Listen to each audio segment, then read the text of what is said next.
everyone. Welcome to Daily Dictation. Today we are going to be talking about the topic marine life.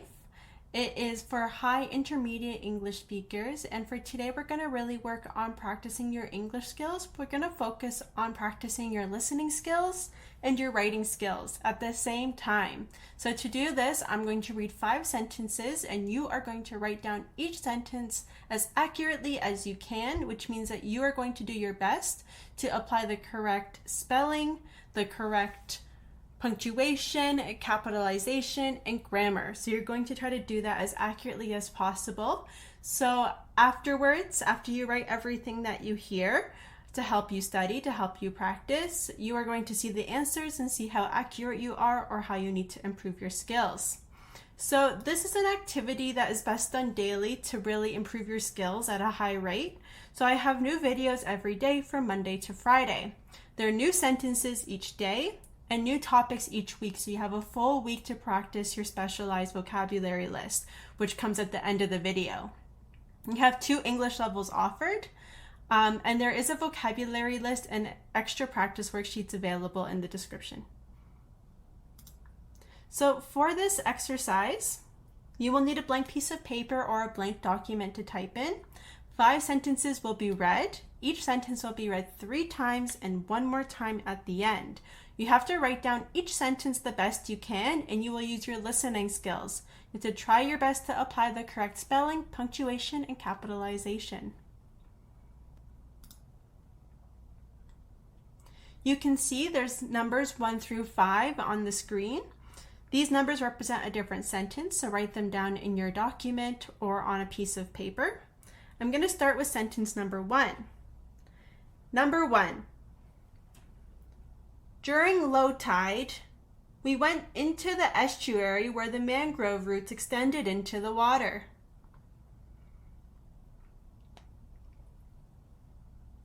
During low tide, we went into the estuary where the mangrove roots extended into the water. During low tide, we went into the estuary where the mangrove roots extended into the water. Number 2. The balance of biodiversity was evident as the seagrass beds thrived beside patches of algae. The balance of biodiversity was evident as the seagrass beds thrived beside patches of algae. The balance of biodiversity was evident as the seagrass beds thrived beside patches of algae. Number 3. The researchers studied how the filtration preserved the condition of the ecosystem.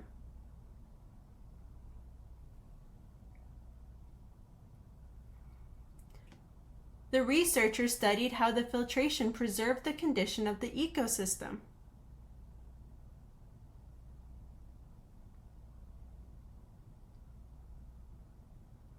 The researchers studied how the filtration preserved the condition of the ecosystem.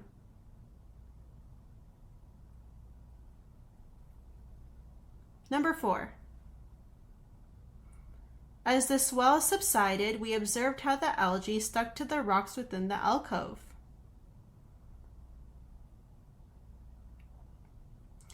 As the swell subsided, we observed how the algae stuck to the rocks within the alcove.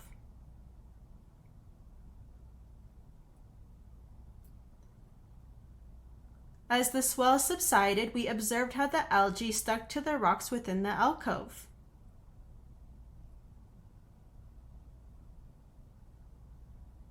As the swell subsided, we observed how the algae stuck to the rocks within the alcove. Number 5. The estuary's unique ecosystem is marked by its biodiversity.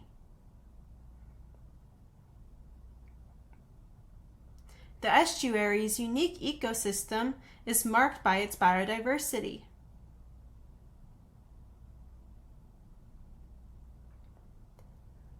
The estuary's unique ecosystem is marked by its biodiversity.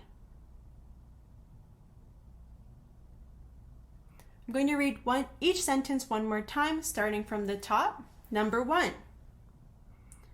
During low tide, we went into the estuary where the mangrove roots extended into the water. Number 2. The balance of biodiversity was evident as the seagrass beds thrived beside patches of algae. Number 3. The researchers studied how the filtration preserved the condition of the ecosystem. Number 4.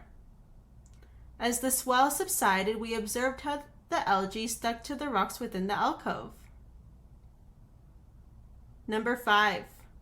The estuary's unique ecosystem is marked by its biodiversity.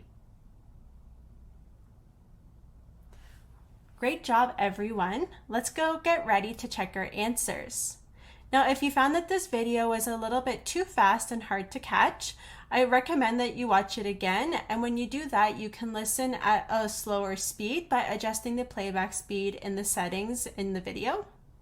You can also check the description for timestamps. This will help you listen to specific sentence numbers again, and you can listen as many times as you need. So we're going to go ahead and check our answers here. We're going to start with number 1. During low tide, we went into the estuary where the mangrove roots extended into the water. Number 2. The balance of biodiversity was evident as the seagrass beds thrived beside patches of algae. Number 3. The researchers studied how the filtration preserved the condition of the ecosystem. Number 4. As the swell subsided, we observed how the algae stuck to the rocks within the alcove. Number 5. The estuary's unique ecosystem is marked by its biodiversity. So how did you do today? What words did you find difficult and what words did you find easier than expected?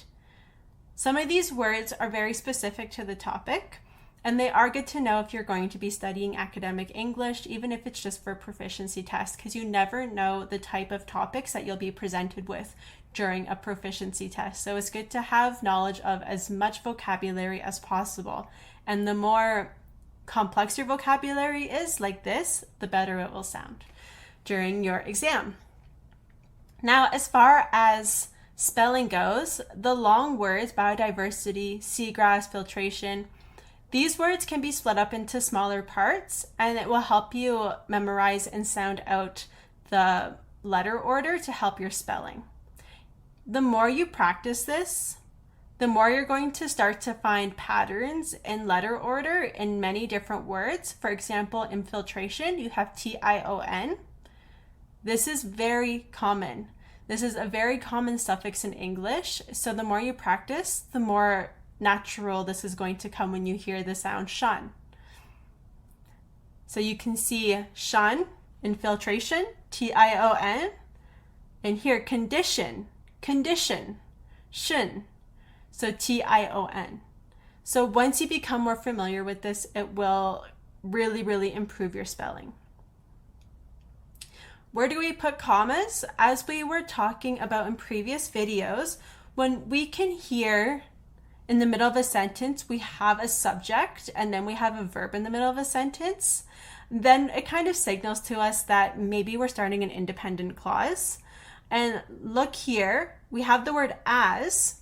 So this signals that we are in a dependent clause right now. So when we start with a dependent clause and then an independent clause comes after, we do need a comma when the dependent clause is finished.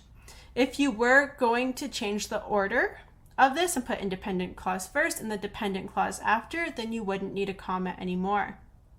Same thing for up here. After a few words, you have we, a subject, went, which is your verb. And so here, this kind of signals that you will need a comma before the subject. So keep on practicing the best that you can. If you need to review certain words, these are the vocabulary words that we're focusing on this week. Algae, estuary, seagrass, mangrove, swell, alcove, filtration, biodiversity. So study those words, understand the different forms that they come in, how to use them in your own sentences, and what they mean. If you don't know what they mean, check the link in the description. This will bring you to a worksheet, and the worksheet will have a list of vocabulary words for you. It's going to have a list of example sentences. It will have example sentences and a quiz to test you on your understanding. It's going to have fill in the blank exercises, and it's going to have an essay question and a reading comprehension exercise for you as well. So there's lots of things to practice there. So just check the link in the description for that. Thank you so much for coming today. Keep practicing your English, keep practicing your spelling, and I'll see you next time. Bye-bye.